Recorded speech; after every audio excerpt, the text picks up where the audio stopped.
Well, welcome to a video for my thoughts on Star Wars Jedi Survivor. I just beat the main story today, very recently. As you can see, it's even showing right here that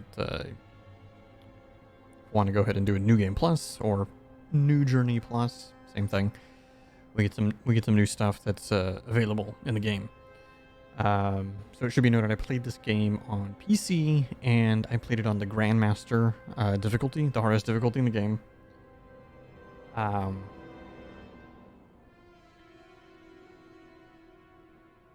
This was a good game. This was a really, really good game. I think if this game didn't have the technical issues that it had at launch, or still has, I think this could have been a game that would be in the discussion of Game of the Year, even with all of the big hitters that are coming out this year, or have already come out. But unfortunately, the technical issues, I think, have completely thrown that out the window. Even after multiple patches and everything on my computer, I'm still running this game. The majority of the time I'm getting, well over 60 FPS, but every now and then it still drops under, and there's times it doesn't even make sense why it's under 60 FPS. Sometimes it drops even as low as 20 anytime I'm traveling from, using the Mantis to travel to another planet. For some reason, that screen is super, super laggy. Like my FPS is like 10. Anyways, let's talk about the game. I'm going to do this as spoiler-free as possible. Unless you want to count that stuff that's on the side as spoilers. Okay. The story in this game is some of the best Star Wars story, period. Like, I think this game's story is far superior than all three sequels. I think it's better than the Obi-Wan show. I think it's better than, like, Episode 1. Like, it's really good. All the characters are fantastic. We obviously have a lot of returning characters from the first game.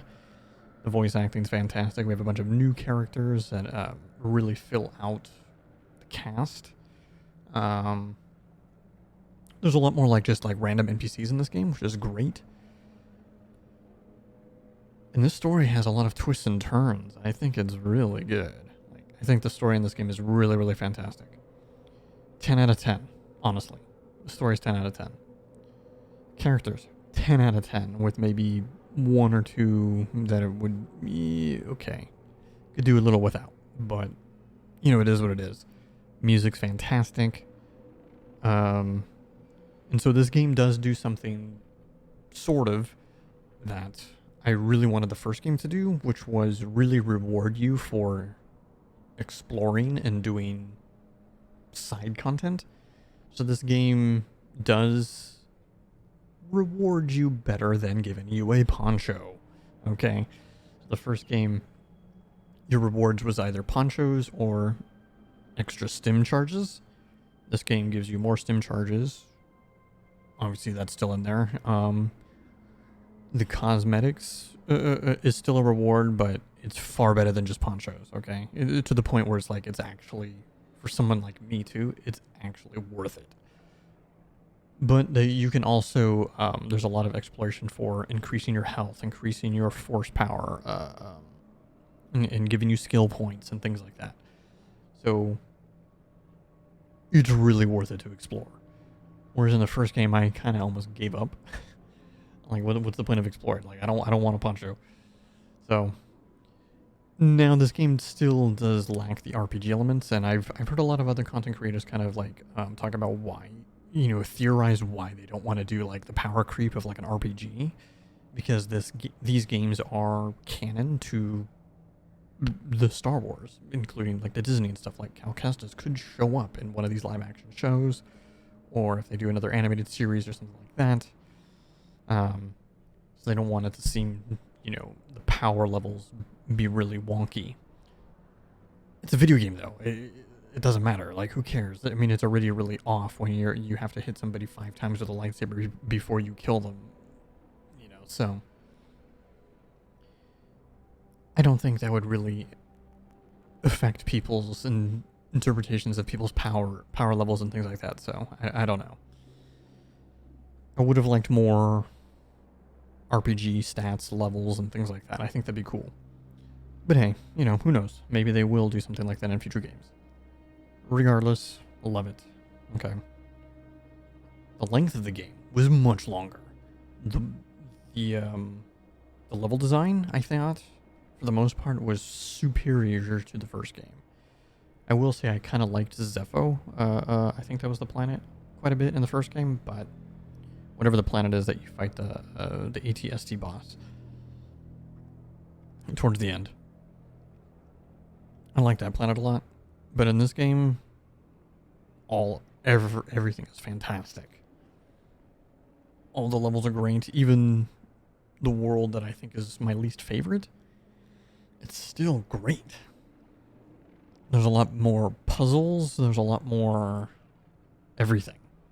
Essentially, if you liked the first game, this game takes everything from the first game that they did well and did it better. With one exception, in my opinion. And this might be a little bit spoilery, but it's the combat. I actually think the second combat, the combat itself, I think is worse in this game than the first game.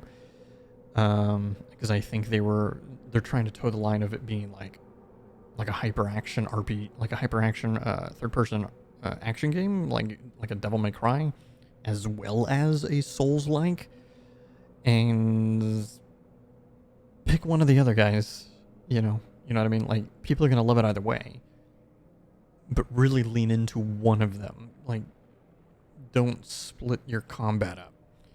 You know, when you want one to be more slow, methodical, tactical, and the other one is just like hack and slash, go, go, go, go, go.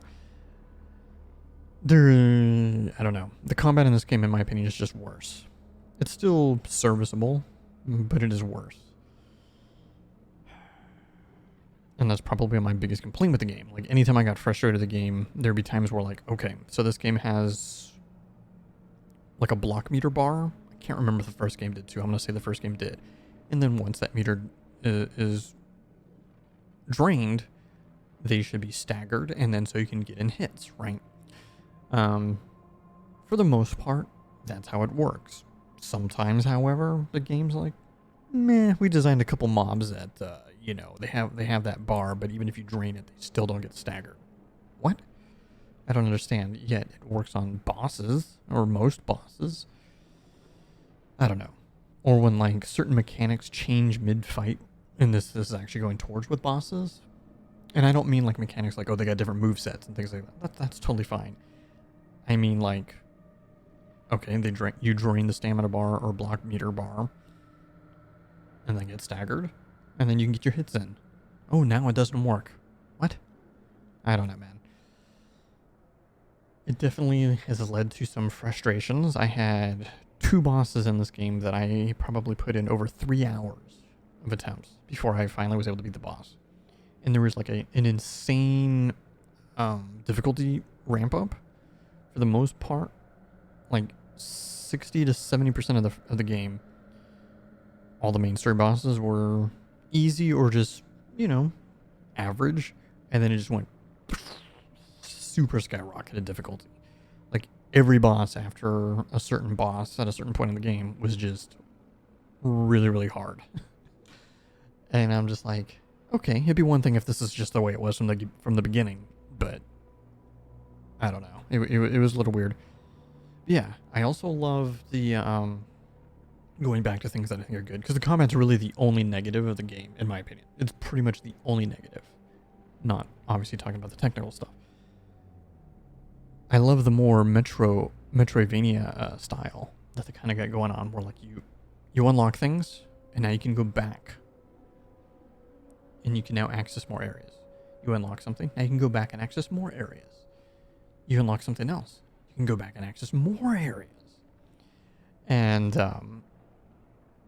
I really like that a lot, because it gives you incentives to go back and backtrack. And like I said, and like I was saying, going back to what I was saying earlier about the fact that exploration in this game is much more meaningful. it feels much more rewarding, because that was a big issue that I had with the first game. It was just like there was no reward. It was, what's the point? Yeah. If you loved Fallen Order, you will love this game. There's just no doubt about that. Yeah, I'm looking forward to seeing if there's another game. If there is, I definitely want to play that game and how they're going to build upon the mechanics of this game to the next. Now, I will say, just because even at the time of me making this video, what is it? It's May 14th. I still cannot recommend buying this game just due to the technical issues that this game has right now. I would wait for price drop, or once it's the issues are resolved. But yeah, anybody who loves Star Wars, this is a game to play. Just wait till price drop or fixes are in order. Alright guys, thanks for watching the video. Drop a like down below. Leave any comments for suggestions on how I can do these better. And yeah, I'm gonna try to, I've been saying this at the end of every video, but whenever I finish a game, I'm gonna be pumping out another video.